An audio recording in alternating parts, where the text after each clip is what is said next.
Welcome to North of the Broad. I'm your host, Karen Wyman, coming to you from Higher Ground in Beaufort. We have a great show lined up for you this afternoon, so stay tuned for more North of the Broad.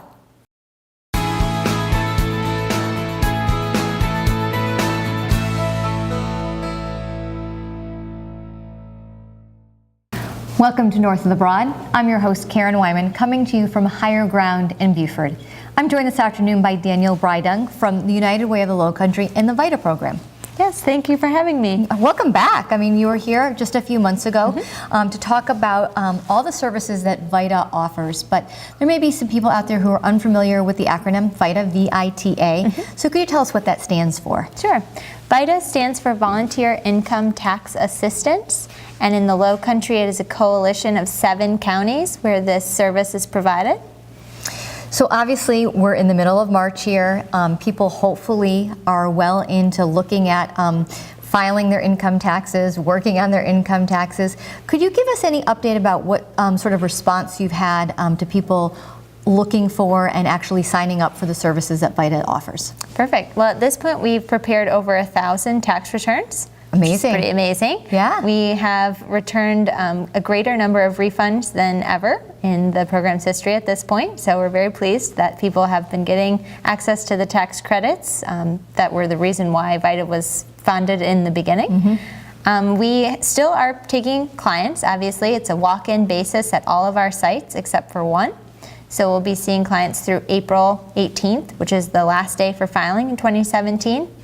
The only site that is appointment-based is Bluffton Library on Saturdays, and folks can call our phone number. But there aren't a lot of spots available at this point, so I would recommend the walk-in sites if that's a possibility for folks. Sure, so we should let people know that the last day to file their federal taxes is Tuesday, April the 18th. So they have up until that day. If you're just someone watching and doesn't necessarily need your assistance, that's the date that we all need to be aiming for. Danielle, any idea from last year to now what the percentage of increase has been in those people using your services?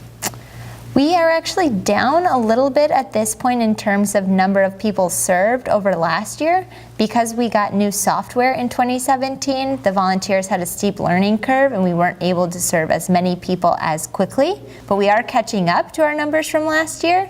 So, as I said, we're at a little bit of a deficit right now, but we're still catching up. Great. Well, the big thing is we want people to know that these services are available. And so could you run through the sites in different locations that are currently offering the services here in those 7 counties, so if people are not aware of them, they know where to go? Sure. So we partner with the libraries, Bluffton, Beaufort, St. Helena, and Libico. Those are our main sites.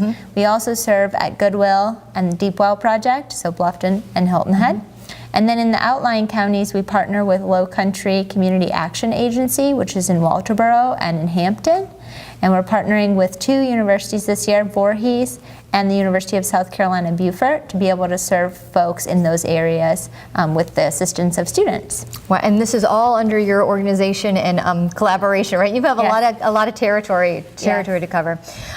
So what documents do people need to have when they come to the sites? If you're someone who's made an appointment or you're going to try to be one of those walk-in people at the site that you mentioned in Bluffton, what do they need to come prepared with? So obviously identification, photo ID, and a social security card, W-2s, 1099s, any other income statements, and then any expense statements, so mortgage interest, property taxes, anything that you're trying to deduct or you want to see whether standard deduction or itemized deductions are better for you, bring it with us. A copy of last year's tax return can make things easier. A lot more helpful, right? So that's great. Not everyone can put their fingers on those, and we understand that, but ideally, a copy of last year's tax return. Great. So how can people understand the assistance or the program that's available? It's also available online too. So if they don't want to come in, they're just looking for some assistance or people to answer questions, they can go online and get those services as well. So for the locations that are traditional sites where there are volunteers, like human bodies in the site, who've gone through your training program. Yes, they're all IRS certified. They're all extensively vetted to make sure they can actually perform the service that we provide. The eligibility criteria at those sites is income-based, age-based, ability-based, so people with disabilities are eligible, and limited English proficiency. So if you're 60 or older, or if your income is 57,000 or less, we can serve you face-to-face. Online, your income only has to be 62,000 or less. Doesn't matter if you are 60 or older, doesn't matter if you're disabled, none of that matters. It's only income-based. Okay. And it is essentially the same service, except that there isn't a human body there to answer your questions. There's live chat, there's a telephone number. So it's for folks who have an email address, maybe are a little bit savvy with a computer, and can't necessarily get in to see us during the hours where we're available. Well, thank you for the wonderful opportunities and services that you offer here in the community to those people, who just may not understand or be as savvy enough to make sure that they get all the deductions that they deserve when filing their taxes. It's tough. It is. Well, we so appreciate you being a guest on North of the Broad, and we hope to see you back next time when there's some tax needs that need to be handled here in the community. Thank you. Thanks, Danielle. We'll be right back with our next guest on North of the Broad.